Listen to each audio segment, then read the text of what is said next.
విశాఖ పారిశ్రామిక ప్రాంతం సింధియా న్యూ కాలనీలో ఉన్న ప్రభుత్వ ఈఎస్ఐ హాస్పిటల్ ను ప్రభుత్వ పశ్చిమ ఎమ్మెల్యే గణబాబు ఆకస్మిక తనిఖీ చేశారు. ఆసుపత్రిలో అందుతున్న వైద్య సేవలపై రోగులను అడిగి తెలుసుకున్నారు. ఆసుపత్రి ఆవరణను పరిశీలించిన ఆయన పలు సూచనలు చేశారు. ప్రతి వార్డును శుభ్రంగా ఉంచాలని, రోగుల పట్ల ప్రేమ ఆప్యాయతను చూపాలన్నారు. అనంతరం ఆయన మీడియాతో మాట్లాడుతూ ప్రాణాంతక క్యాన్సర్ బారిన పడిన వారు ఖరీదైన వైద్యం చేయించుకోలేక ఇబ్బంది పడుతున్న సుమారు 96 మంది పేషెంట్లకు 2.9 కోట్ల విలువ గల ఇంజెక్షన్లను ఉచితంగా కూటమి ప్రభుత్వంలో ఇవ్వడం జరిగిందన్నారు. ఈ కార్యక్రమంలో ఈఎస్ఐ ఆసుపత్రి సూపరింటెండెంట్ ఫణీంద్ర, ఆర్ఎంఓ శ్రీధర్ మరియు కూటమి నాయకులు, కార్యకర్తలు పాల్గొన్నారు. ఎప్పటి నుంచో ఉన్నటువంటి హిస్టారికల్ హాస్పిటల్, ఎంప్లాయీస్ అనగానే వర్కింగ్ కల్చర్ ఉన్నటువంటి ప్రాంతం మంది. ఆ వర్క్ కల్చర్కి హెల్త్ ఇష్యూస్ వస్తే వెంటనే వైద్యం అందేటువంటి ఈఎస్ఐ హాస్పిటల్ చాలా, అంటే పూర్వం నేను మొట్టమొదటి శాసనసభ్యుడిగా ఉన్నప్పటి నుంచి కూడా ఈ హాస్పిటల్ చూస్తూ ఉన్నాను.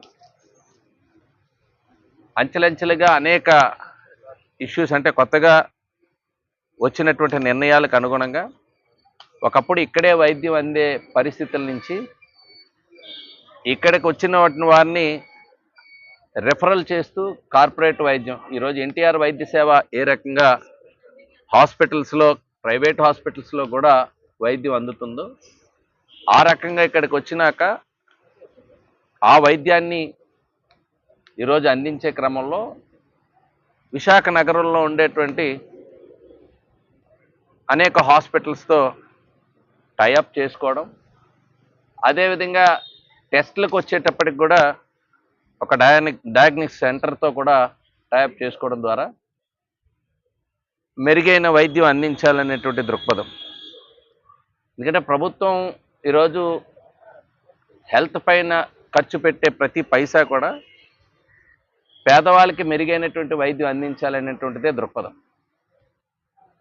గతంలో ఇక్కడ పోర్టు యాజమాన్యం ఈ ల్యాండ్కి సంబంధించి లీజ్ పీరియడ్ అవ్వటం మీ అందరికీ తెలుసు. ఆ టైంలో మొత్తం ఇది కూడా డైలాప్డ్ కండిషన్లో బిల్డింగ్స్ రావడం నుంచి అప్పుడు దానిపైన మా ప్రభుత్వంలో నిధులు మంజూరు చేసుకున్నాం. ఈఎస్ఐ కార్పొరేషన్ ద్వారా కూడా శీలానగర్లో న్యూ హాస్పిటల్ నిర్మాణానికి కూడా నోచుకునే సంగతి మీకు అందరికీ తెలుసు. మరలా అనేక కారణాల వల్ల అది జాప్యం జరిగింది. ఇప్పుడు అది కూడా నిర్మాణం పూర్తయ్యేటువంటి దశలో నడుస్తుంది. సో అది అక్కడ ఉన్నప్పటికీ కూడా ఇక్కడ రెఫరల్ హాస్పిటల్గా, ఇక్కడ వర్కింగ్ హాస్పిటల్ కింద ఇది రన్ అవుతుంది. అంటే చాలామంది చాలా అపోహలు ఉన్నాయి. ఇక్కడికి వచ్చేటప్పటికి కూడా ఇంతకుముందు లేనిది ఇప్పుడు ఉన్నది. క్యాన్సర్కి సంబంధించినటువంటి ట్రీట్మెంట్లో చాలా పురోగతి సాధించాం. ఎందుకంటే ఎక్కువగా ఆ క్యాన్సర్పై ఇప్పుడు కూడా నేను చాలామంది ఇంటరాక్ట్ అయ్యాం. ట్రీట్మెంట్కి సంబంధించి విశాఖపట్నంలో ఉండేటువంటి క్యాన్సర్ హాస్పిటల్స్తో టైఅప్ చేసుకోవడం, అక్కడికి వెళ్ళి ట్రీట్మెంట్ తీసుకున్న తర్వాత ఖరీదైనటువంటి మందులు ఈరోజు ఆ మందులకి వెంటనే వాళ్ళకి సరఫరా చేసే విధంగా చర్యలు చేపట్టడం జరుగుతుంది. ఇంకా మెడిసిన్స్కి సంబంధించి కానీ, ఓపీకి సంబంధించి కానీ, ముఖ్యంగా చిన్న స్టాఫ్కి సంబంధించి కానీ కొన్ని ఇష్యూస్ ఉన్నాయి.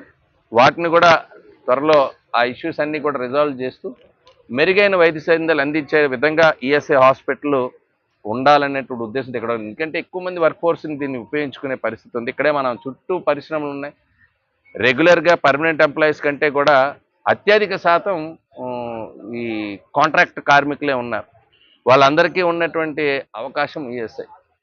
కాబట్టి ఒక భరోసా, హెల్త్ ఇన్సూరెన్సెస్లో ఏ రకంగా ఉన్నాయి దానికంటే మెరుగైనటువంటి, అంటే కొన్ని ఇన్సూరెన్స్, క్యాన్సర్ అయితే ఇన్సూరెన్సెస్ కూడా కవర్ అవ్వవు. ఆ ఇంజెక్షన్స్ కాటికి కూడా హెల్త్ ఇన్సూరెన్సెస్ కూడా కవర్ కానివి ఈఎస్ఐ ద్వారా కవర్ అవుతుందని చెప్పడానికి నేను కూడా చాలా, అంటే ఎందుకంటే ఒక మంచి డెసిషన్ తీసుకున్నటువంటి మరి దీని విషయంలో, ఎందుకంటే చాలామంది సఫర్ అవుతుంటారు. వన్స్ పాలసీ వెళ్ళి ట్రీట్మెంట్ తీసుకున్నాక హాస్పిటల్ అక్కడ కవరేజ్ అవుతుంది, తర్వాత మెడికేషన్కి వచ్చేటప్పటికి ఆ కవరేజ్లు ఉండవు.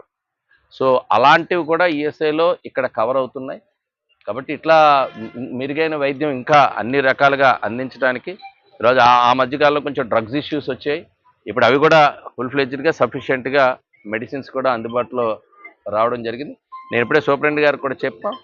ఇంకా ఏదైతే ఇష్యూస్ ఉన్నాయో వాటన్నిటి రిజాల్వ్ చేయడానికి గవర్నమెంట్తో ఏమైనా పెండింగ్ ఉంటే వాటికి సంబంధించి కానీ ఇక్కడ లోకల్గా మీరు ఏదైనా డెసిషన్స్ తీసుకుంటే వాటిపైన కానీ ఒక స్పష్టత ఇస్తూ ఈ ఈఎస్ఐ హాస్పిటల్కి ఉండేటువంటి ఆ ఇదిని మళ్ళా కంటిన్యూ చేయడానికి వైద్యులు, ఎందుకంటే ఇప్పుడు అప్పటికంటే ఇప్పుడు చాలా తగ్గారు.